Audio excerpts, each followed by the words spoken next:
सितारे Hind podcast with Nadeem Farooq.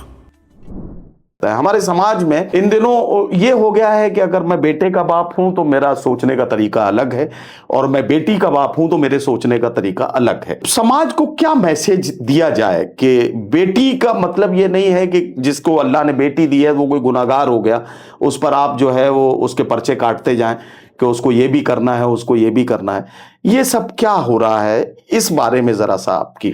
मैं personally समझता हूं भाई कि जिसकी नज़र में भी पैगंबर का अमल सामने होगा, अगर वो बरादरान सुन्नत से है और अगर वो बरादरान तशय्यो से है, तो पैगंबर के अमल के साथ साथ अइम्मा के सारे अमल उसके सामने हैं बेशक। और इज़्दिवाज में जो सबसे अहम चीज़ होती है वो बच्ची की रज़ायत है कि बच्ची राज़ी हो कि हाँ मैं इस लड़के से शादी करने को तैयार। रज़ायत के बाद जो सबसे बड़ी चीज़ है वो उसका अक़्द है। अक़्द से बड़ी कोई चीज़ नहीं है, बाकी सब रस्में हैं। आप कपड़ा नया बनाएं ना बनाएं, कोट सिलाएं ना सिलाएं, आप नया शू लेके आए ना आए, अल्लाह के फरिश्तों ने अपने 2 काम करने थे वो उन्होंने कर दिए जी। अक़्द हो गया, अब वो अपने शौहर के घर जा सकती है। जो रस्में हमने हमारे मुल्क में कंटिन्यू की हुई हैं वो तो अब शरीफ हिंदुओं ने भी छोड़ दी हैं।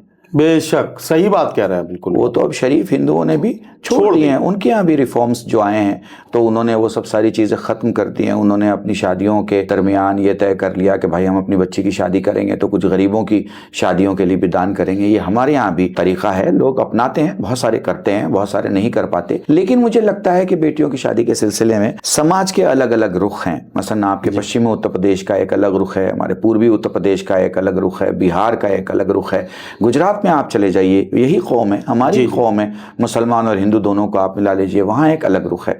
तो मैं समझता हूँ कि दिमाग में इल्म और जेब में पैसा अगर 2 एक साथ आ जाता है तो आपके तरतीब और उसूल और रास्ते बड़े अच्छे होते हैं। और ये 2 चीज़ों से अगर आपका वजूद खाली हो जाए तो फिर तो आप मच्छर की तरह रहते हैं, हवा जिस तरफ ले जाती है आप चले जाते हैं। तो ये हवा जिस तरफ ले जाती है कि जो कौम हमारे यहाँ बढ़ गई है ये उन्हीं में है कि 20 लाख में कॉन्ट्रैक्टर बिक रहा है और 40 लाख में जो है वो एक इंजीनियर बिक रहा है और 60 लाख में एक डॉक्टर बिक रहा है और 80 लाख में एक IAS बिक रहा है। मुझे लगता है कि समाज खुद इस बात को अब समझने लगा है कि बाहर के खाने से नज़र भी लगती है और पेट भी खराब होता है। वाह, वो अंदर का खाना इस्तेमाल कीजिए, आपको अच्छे खासे सेहत भी मिलेगी और आपको सैराबी भी हासिल होगी। मुझे लगता है बड़ा अच्छा सवाल है आपका और अवाम समझ रही है कि देखें शादियों को आसान से आसान तर करें, रस्मों को इंसानियत की हद तक देखें कि उसमें क्या अच्छा है और लॉजिकल देखें कि वो गलत तो नहीं है। क्योंकि किसी जगह पर आप अपनी दादी पर दादी और ऊपर के शजरे के हिसाब से अगर उनके नाम से कोई रस्म करते भी हैं तो ऐसा ना हो कि उस रस्म से कोई जहालत झलक रही हो। मुझे लगता है कि आपको याद होगा वो ज़माना जब ढोल ताशे बहुत बजते थे तो उलमा ने निकाह पढ़ने के लिए मना कर दिया। उनका जी ढोल हटाओ, हम आएंगे निकाह तब आएंगे। आज डीजे के लिए वही किया जा रहा है, जब डीजे लगने लगे तो लोगों ने डीजे के लिए जो बिल्कुल। तो मुझे लगता है सबको इस बात का ख्याल रखना चाहिए। आज बड़ी शादियों में भी मुझे भी जाना होता, मैं पहले से बोल देता हूँ भाई तुम्हारे यहाँ कोई ऑर्केस्ट्रा म्यूजिक पार्टी ये वो होगी तो मैं नहीं आऊँगा, और वो कहते हैं नहीं क़िबला ऐसा कुछ भी नहीं है, आप बिल्कुल आएँ। तो मुझे ऐसा लगता है कि कौम जाग रही है।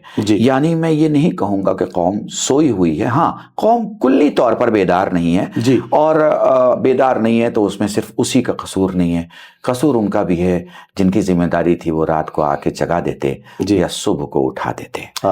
ये उनका भी कसूर है जिनको जिम्मेदारी दी गई थी कि वो अल्लाह और रसूल की बात करते और उन्होंने अंजुमनों और मदरसों की बात की। तो मुझे लगता है कि हम मौलवियों को भी ये जिम्मेदारी संभालनी पड़ेगी।